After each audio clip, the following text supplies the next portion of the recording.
Pessoal, e a nossa querida Kepler Weber surpreendeu aqui, mesmo tendo baixa nos seus lucros em 2023, superou o Ibovespa, enquanto que o Ibov subiu 14%, a Kepler subiu cerca de 23%. Mesmo com algumas notícias, né, falando aí desse terceiro trimestre, resultado que saiu há pouco, falando que ela teve um certo prejuízo, na verdade os seus lucros encolheram em mais de 40%, até por conta dela ter aproveitado, né, um bom hype aí das commodities. Eu vou explicar um pouco como que o preço das commodities pode influenciar diretamente a lucratividade da Kepler Weber, mas o fato é que dos últimos trimestres, comparativamente, para esse terceiro de 2023, teve uma queda aqui nos seus lucros, né? Até fala aqui, ó, no acumulado dos primeiros 9 meses do ano, a Kepler Weber, não é Weber, é Weber, registrou ganhos de 150 milhões contra um lucro de 269, né? Teve um bom encolhimento aqui, né? Até mesmo algumas notícias dão conta desse fato, falando sobre o encolhimento dos lucros. Eu já mostro o porquê, uma das minhas teses, mas vamos dar uma olhada aqui na questão dos resultados. Nos últimos 12 meses, ela entregou, né, para os seus acionistas uma alta na cotação de 11%. Seu dividend yield está bem generoso, 10%, até em razão do aumento aí do payout, né? Tocou uma máxima recente de R$ 12,08, uma mínima. Coloca aí no chat quem conseguiu pegar próximo desta mínima de R$ 6,76. E o preço atual em queda está em R$ 11,20. Interessante que, do ponto de vista de liquidez, a Kepler Weber aumentou em muito a sua liquidez média diária. Eu me lembro que quando eu comecei a olhar, colocar Kepler no meu radar, ela tinha aqui menos de 1 milhão de liquidez média diária, né? Aconteceu a mesma coisa com a Jales Machado. Hoje já temos aqui 11 milhões diária. O tag along não tem aqui, mas eu andei olhando no site e no site, até nos próprios FAQ, né? As perguntas frequentes, lá fala que é 80% de tag along, e isso está no site, ok? Se você encontrou alguma informação diferente disso, coloca aí no campo dos comentários, certo?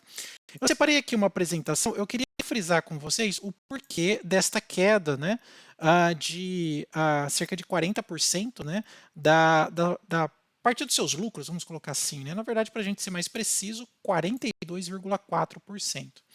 Dê só uma olhada aqui nessa apresentação mais nova que tem, né, que reflete tanto o terceiro trimestre de 23 quanto os 9 primeiros meses, né, de 2023. Vamos lá. Receita líquida, o que aconteceu com ela? Veja, vou colocar aqui para esse lado. No terceiro trimestre foi de 405 milhões, uma queda de 21%. O EBITDA foi de 21%, uma queda de 43%. E o lucro foi de 66,6, né? 16,4%, uma queda de 42,4%. Só que acontece o seguinte, é em relação ao terceiro trimestre de 22. Lembrando que no terceiro trimestre a gente teve uma alta e depois aqui uma queda. Então, quando você faz o comparativo de terceiro trimestre, né, aqui, ó, terceiro trimestre aqui, contra esse terceiro trimestre, vamos colocar aqui, o terceiro trimestre de 22, quando você compara isso com isso, né, fica realmente muito discrepante. Então, o que aconteceu é que o terceiro trimestre pegou bem a comparação de um terceiro trimestre de 22 que foi espetacular para a Kepler, ok? E eu já vou até te explicar o porquê disso. Dê só uma olhada aqui, olha. Quando você olha que a Kepler Weber faz aqui a questão de armazenagem, né, especialmente de 3 tipos de grãos, sendo ele grão de soja, milho e arroz, nós precisamos entender qual é o cenário, como que a Kepler Weber ganha dinheiro. Basicamente, ela ganha dinheiro na armazenagem, secagem e estocagem desses grãos. Ou seja, você tem lá a sua fazenda, né? Então você colhe todos esses grãos, você colhe e você precisa armazenar eles, ok? Exatamente nesses silos aqui enormes que a Kepler é muito reconhecida, né? Ela tem um selo A de qualidade na fabricação desses silos, né? E nessas tecnologias. Então o que acontece? Você colheu, vai armazenar. O que você fica esperando? Bom, você vai olhar essas commodities. Se o preço no mercado internacional está alto, o que você faz? Você vai deixar totalmente armazenado? Não, você vai pegar e vender. O preço está bom para venda, você vai e vende esses grãos. Mas e se o contrário acontece? Por exemplo, se o preço da soja, do milho e do arroz estiver extremamente baixo, o que você vai fazer? Você vai guardar cada vez mais em silos, cada vez mais.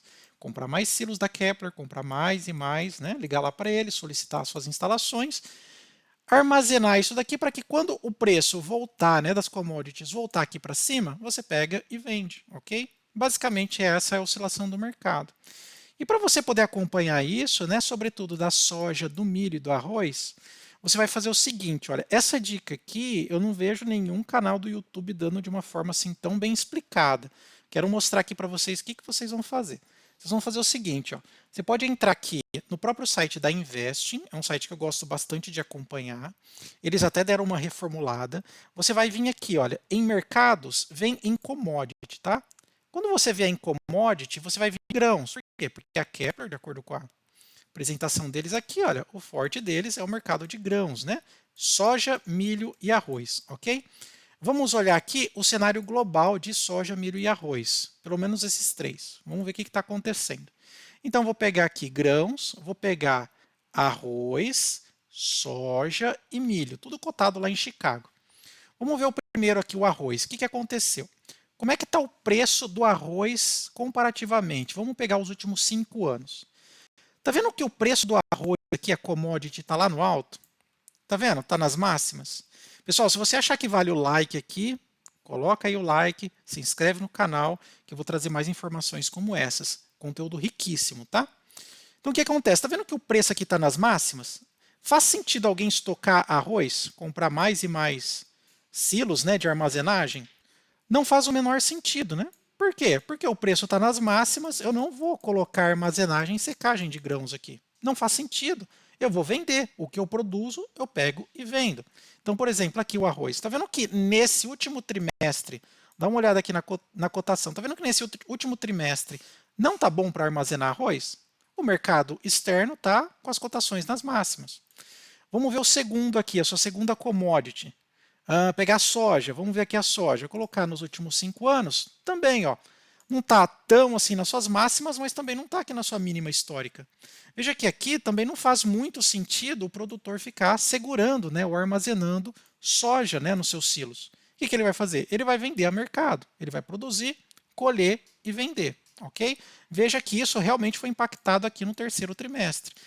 No segundo trimestre, você já teve um pouco mais de queda, né? Na verdade, no terceiro trimestre do ano de 2022, você já teve uma queda, onde valia a pena armazenar, ok? Então, veja, não vale a pena aqui. E vamos ver o nosso último, que seria aqui a questão do milho. O milho já está um pouco diferente, ó, mas quando a gente coloca na perspectiva de 5 anos, veja que já está em baixa. Então, ou seja, o milho, neste contexto, ok, de médio e longo prazo, vai fazer com que os seus produtores armazenem, porque está longe aqui das suas mínimas, das suas máximas, tá vendo? Então, pode ser que aqui, olha, eu tenha um cenário muito favorável para o quarto trimestre de 2023, né, agora finalizando, e o começo de 2024, porque o preço está baixo, né, especialmente aqui do milho. Conseguiu entender a tese aí, né? O acompanhamento das commodities, ver se o preço está lá em cima ou lá embaixo e se vale a pena guardar ou não, ok? Bom, pessoal, se você achar que vale o like, considere aí, eu vou ficar bem feliz com este like. Vamos continuar aqui então a nossa apresentação. Veja que aqui ele tem alguns pontos que é relevante, inclusive nesse cenário. Eles estão mapeando o que está acontecendo. E veja que para 2024, tá vendo? Eles já vão concluir aqui algumas obras. Olha, 6 obras para produtores de médio e grande porte, da parte de soja e milho. Para 2024 também 7 obras de cerealistas na parte de armazenagem de grão de soja e milho também. Olha o valor deles, né? Olha, 118 milhões, 78, já tudo contratos firmados, né? Obras para terminar.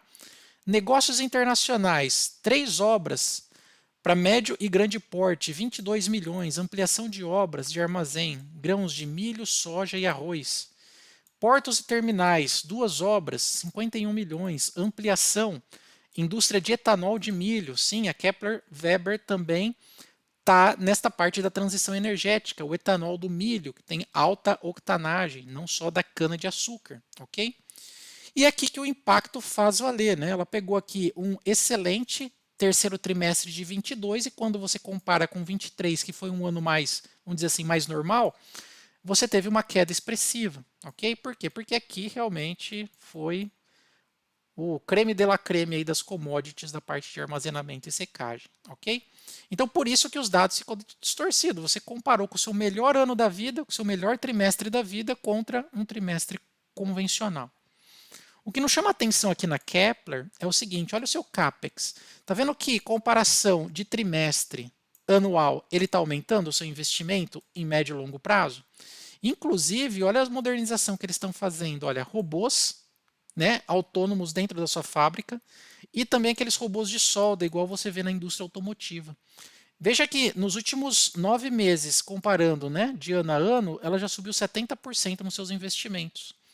O que isso reflete para nós acionistas? Lucro no médio e longo prazo, porque você tem mais tecnologia, aumenta a produtividade e com certeza tem mais lucro, ok? Outro ponto interessante da Kepler, pessoal, veja que aqui ela tem de disponível saldo bruto 320 milhões. E de caixa líquido na empresa, ou seja, aquilo que ela tem realmente no bolso para poder gastar, investir, 113 milhões. É um caixa líquido muito forte, é um dos maiores da história. Isso pode possibilitar para ela fazer ampliações, investimentos, M&As, ou seja, comprar empresas menores, investir em mais tecnologia, como ela tem feito. Inclusive, eu vi no relatório que ela está fazendo um investimento numa pintura a pó, que é uma das únicas no Brasil.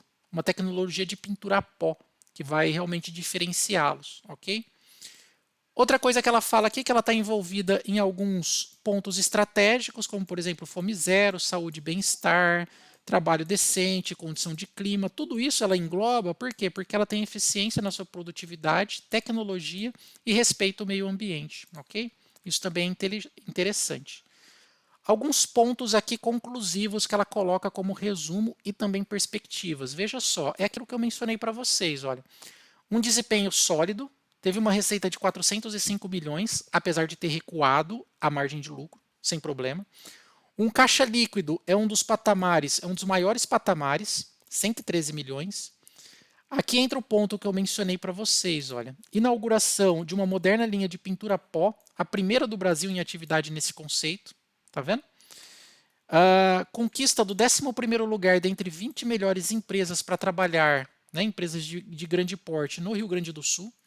Lembre-se que no Rio Grande do Sul você tem inúmeras empresas de grande porte, né? Vamos colocar aí Marco Polo, você tem WEG, você tem Randon, enfim, excelentes empresas e ela está se posicionando muito bem aí, ok? E eu, como vim da área de engenharia, eu já tive a oportunidade de rondar ali por aqueles trechos de grandes produtores. Inclusive, o que eu sempre ouvi é que as pessoas falam que a Kepler Weber ela é Tier 1, significa assim, é qualidade máxima no tipo de produto que ela faz, comparado com seus concorrentes. Okay? É como se fosse a Ferrari aí dos sistemas de armazenamento e secagem. Okay? Algumas perspectivas ainda para 23, encerrando aqui, ritmo forte de produção, que é o que ela entende, demanda crescente e negócios com rentabilidades e margens sustentáveis. Né? Isso aqui de perspectivas para 2023. Ok, pessoal? Se você não conhece, recomendo você fazer sempre que você investir numa empresa. Conheça quem são os seus controladores, sobretudo aqui o Pietro, que é o presidente, né, o diretor-presidente. Esse Piero aqui, ele até recentemente eu ouvi alguns webcasts ele participando. Achei que ele é um cara que tem bastante conhecimento do mercado em específico, né? E vale a pena vocês conhecê-lo, né, através do YouTube. Digita o nome dele, coloca um /Kepler Weber. Acho que vocês vão gostar bastante aí de como que ele é um cara que tem assim uma visão bem à frente para a empresa, né? Sempre conheça os controladores. E vamos finalizar aqui fazendo um cálculo do preço justo com base nos dividendos da Kepler Weber. Vou colocar aqui na base anual, vou colocar aqui uma média de preço de aproximadamente 60 centavos, né? Embora tenha uma perspectiva de pagar um pouco menos em relação a 2022, haja visto os lucros, colocar aqui por volta de 60 centavos, 0,6, 60, né? Dividido por 0,06. Preço, de acordo com o preço justo de dividendos, R$ 10, e ela não está tão distorcida assim, R$ 11,20. Se você levar em conta que os projetos futuros podem trazer mais rentabilidade, incluindo aqui uma mudança, né, no payout da empresa em relação aos seus acionistas, né? Hoje ela está pagando aqui na ordem de 36%, se ela aumentar esse payout, você pode ter mais dividendos e esse preço teto realmente ficar defasado. Você investe em Kepler Weber? coloca aí para nós no campo dos comentários. Não esquece de dar aquele like e seguir a gente aí no nosso canal. Até mais. Tchau, tchau.